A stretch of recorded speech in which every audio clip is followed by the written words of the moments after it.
Hey y'all, and welcome back to my channel. Intro music, intro music, intro music, do-do-do-do-do. Hello. So since I decided to start my YouTube channel, I've had an idea for a series of videos that I've wanted to make called the On series. And so this is going to be a bunch of videos, don't know how many, of my thoughts on certain things, hence the On series. And today we're going to start off with my thoughts on doing things alone. So in this video, I want to talk about living alone, traveling alone, and going out alone. Since I moved down here to Montgomery in June, I've been living in a one-bedroom apartment by myself, and this is my first time really living in a space alone. The last summer that I was down here, I lived in a one-bedroom hotel suite by myself because that's where the company put me up. But this summer and through middle of October, I will be living in a one-bedroom apartment. And I've come to recognize some things that I really like about living alone. Those include, I have a notebook here for reference. One of the things that I really like about living alone is that the cleanliness level of my space is entirely up to me. And that is both a beautiful thing and not so great thing, because currently my apartment is a mess and no one is yelling at me about it besides myself. And I am yelling at myself about it because it's been a while since I've cleaned, but I am the only one. Like, there's no one holding me accountable for my mess, and there's no one to be angry at the fact that I am not the cleanest person to live with.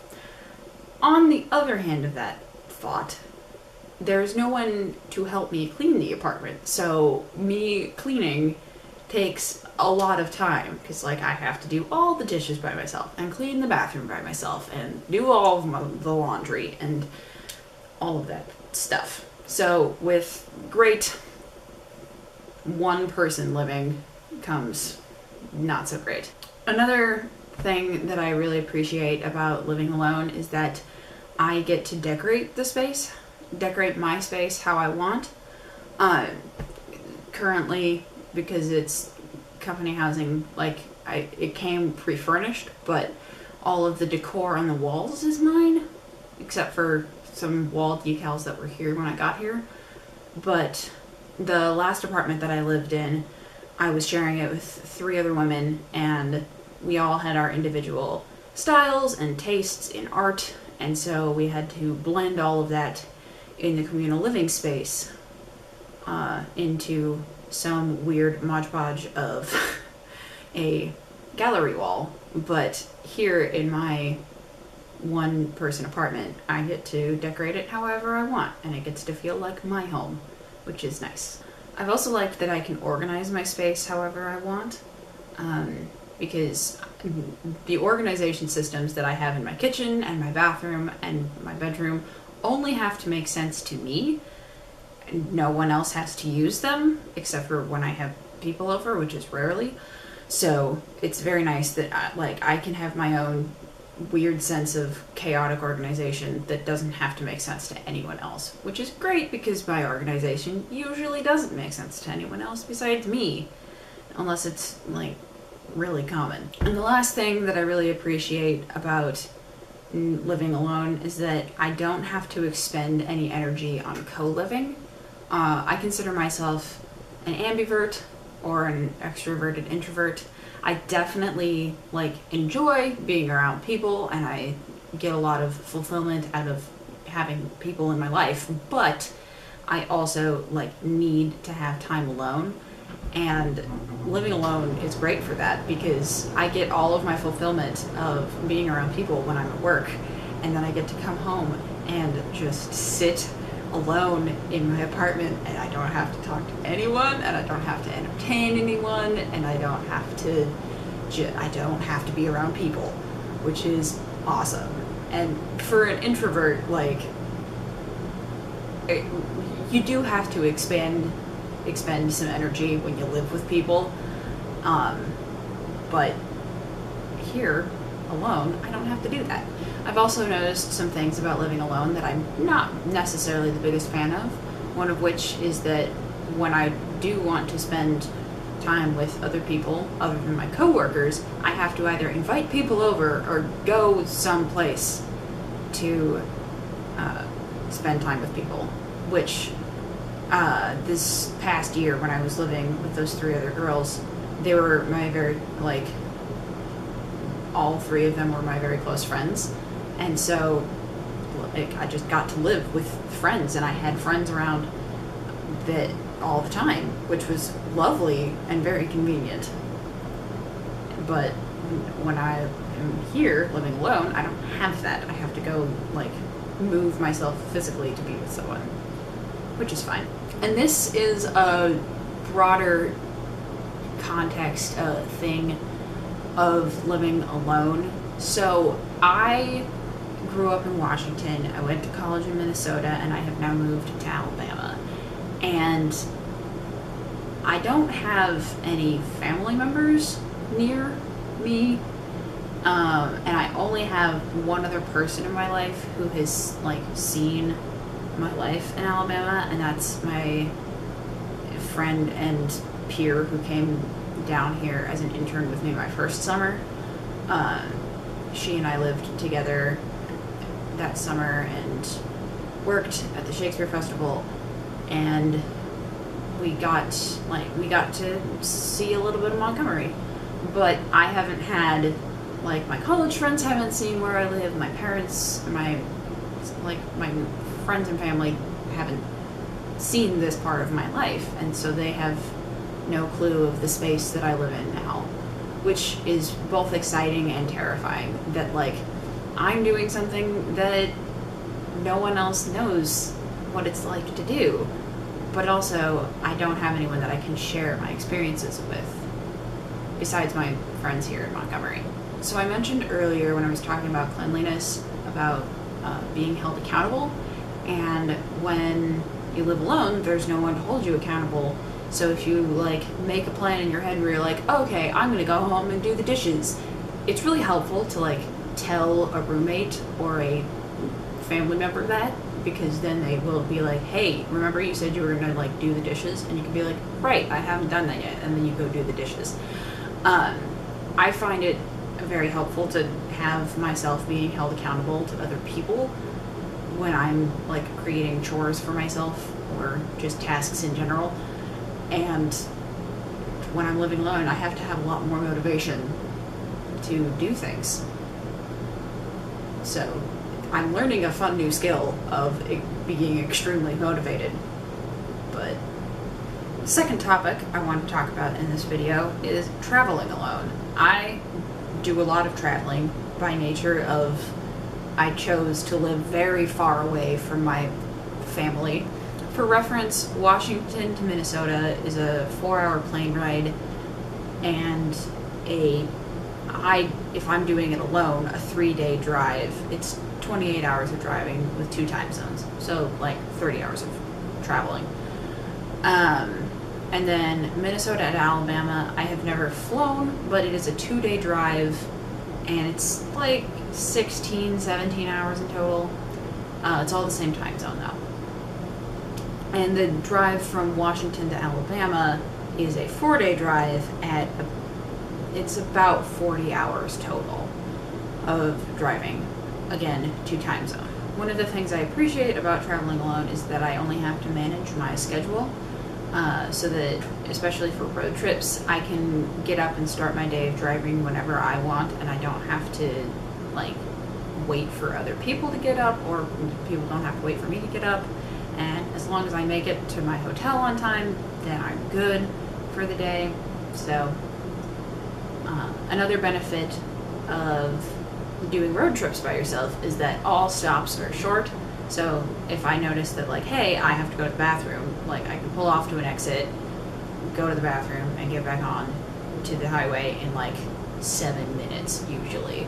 If I'm traveling with other people, then those trips or those stops become longer, and then the whole day becomes longer by extension, because those stops add up, and then suddenly you've added a half hour of traveling to your day, and that's just exhausting. Another thing that I appreciate about traveling alone is that it's a lot of alone time, which is something that I benefit from.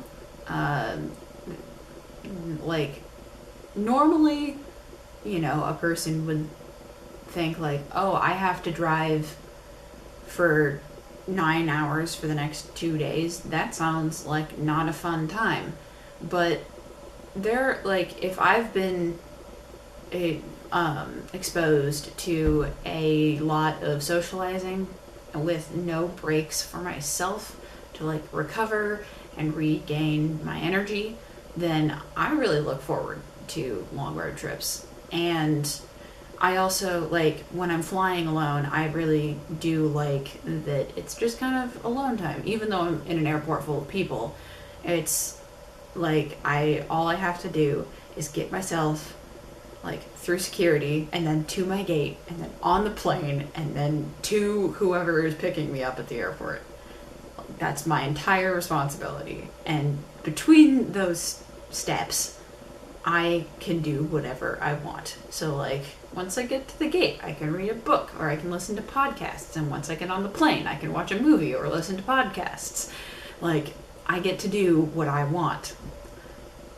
Speaking of getting to do what I want, another benefit of traveling alone is that I get to choose whatever food I want to get.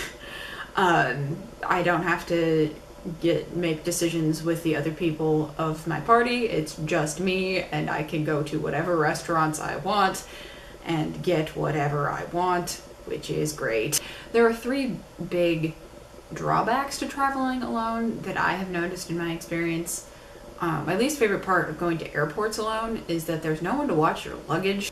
So let's say I'm in an airport, gone through security, I've gotten to my gate, and I realize I need to go to the bathroom. I then have to pack up my carry-on and backpack and purse and carry all of that stuff to the bathroom because I don't have anyone with me to watch my stuff while I go pee. Like, I have to bring all of that into a bathroom stall with me, which is just a lot. It's so much easier to go to airports with other people. I've done a lot of solo road tripping at this point, so I'm fairly confident in my skills of driving lots of long hours, but it is nice and more efficient to have another driver in the car because 1, they're there to keep you awake and entertain you, and 2, you can switch off if you get tired, and like with not both of you driving the whole time, you can usually make it farther in a day, which is like going farther just means like less days total of driving, which is really nice. Sorry, I moved my camera. Sorry if the frame changed. The last thing I want to talk about in this video is going out alone. I'm a big fan of getting dressed up and treating yourself to a nice night out, be it going to the movies by yourself or going to the theater by yourself, going to get dinner by yourself, whatever. I'm a big fan of it. So, and here are some reasons why. I'm a big fan of the process of getting ready to go out because I really like fancy clothes and putting a lot of effort into picking an outfit and then putting on like nice makeup, doing my hair, finding good jewelry, and then going out on the town. I take that form of self-treatment to heart, and I love putting effort into making myself look good. And then, like, whatever experience it is that I'm going to, be it movie, theater, dinner, going out to a bar by myself, whatever, like, I just kind of treat it as like a treat yourself moment. I know a lot of people who wouldn't ever go to movie theater alone or out to dinner alone, but like if I'm in the mood to, well, specifically with movies and then theater, like if I'm in the mood to see something and I can't find anyone to go with me, I'm still gonna go because I want to see it, and so I'm just gonna do it.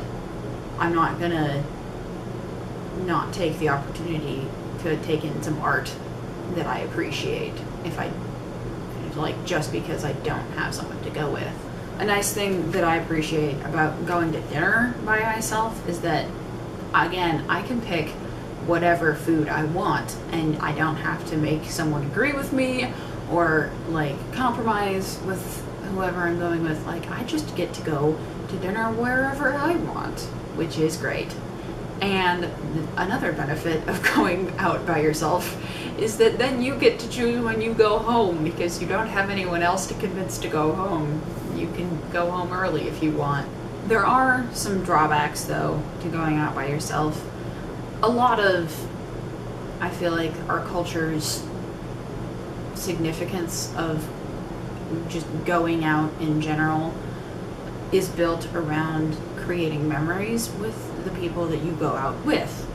And if you go out alone, there's no one to share those memories with, which to me is neither here nor there. But like, I have, like, in my mind, I have equal memories of like having a great time seeing something alone and then like having a great time seeing it with other people.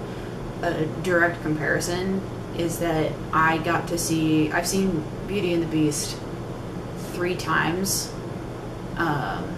Once was with my family, once was with my friends, and once was alone. And when I saw it with my family and friends, it was great because I got to like talk about the production with the people that I went with afterwards, and it was great and lovely to be able to process that externally with my friends and family. But when I went alone, I still had just as much fun watching that show, and I kind of lost my shit, and the woman sitting next to me was kind of judging me because she was like, why are you so excited about this? And I'm like, listen, it's Disney and I'm having a great time. So like, yeah, I'm just as excited of a theater goer if I go alone or if I go with people. The other thing that I'm not so big on of going out alone is that the buddy system is gone. I'm a big believer in if I, as a woman, go out at night, I shouldn't go alone. Well, depending on where I go. If I'm going to a bar alone, I shouldn't. I should have someone with me. Or, like, I just need to make sure that I get home safe. Because society sucks, and sexual assault is still prevalent in our society, and media and culture and society have taught me that I am not safe alone at night. So the buddy system is very important, which is one of the large drawbacks of going out alone. So I really hope you enjoyed that video, and I plan on doing more of these. I don't know what topics I'm going to do in the future. If you have any ideas for topics of things that you want my thoughts on, please let me know in the comments below. Please like this video to let me know that you enjoyed your time here. Subscribe to my channel so that you never miss another video, and leave me a comment letting me know what you think. Thanks for watching, and I'll see y'all on the flip-flop.